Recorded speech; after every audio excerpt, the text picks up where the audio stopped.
One of my reading goals for the year is to read longer books because I really don't like reading longer books. I don't know if it's an attention span thing.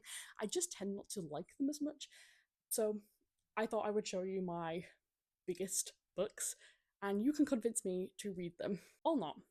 I don't know. Depends which way this goes. So first I have The Abominable by Dan Simmons, which is a little over 700 pages long. I know this is historical fiction and I'm guessing something about the Abominable Snowman. Yeah, I'm terrified of this.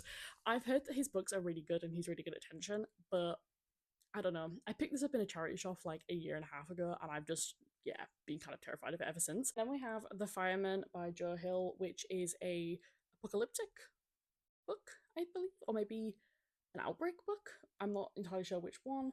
This is just over 750 pages. I only read like a very, very short story by Joe Hill, so this is kind of like a bit of a jump to me.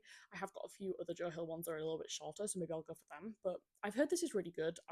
Seen a few people say that they really rated it. And finally, we have two Stephen King books. These are my biggest horror books.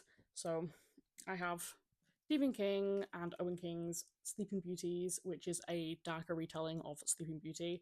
I've heard really mixed things about this. In general, Stephen King is kind of one of those authors that I'm kind of terrified of because I've only ever read one other Stephen King book. I'm in the middle of one right now, actually, but I've only ever read one Stephen King book, and it was The Institute for a Book Club, and I really didn't like it.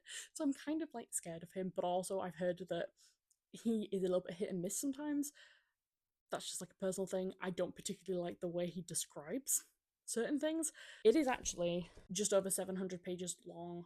And then finally, we have Insomnia, which does have a bend in the cover because it's secondhand. I don't really know anything about this. I know it's a thriller, and I'm enjoying The Outsider, which is the Stephen King I'm currently reading, so maybe I should read this.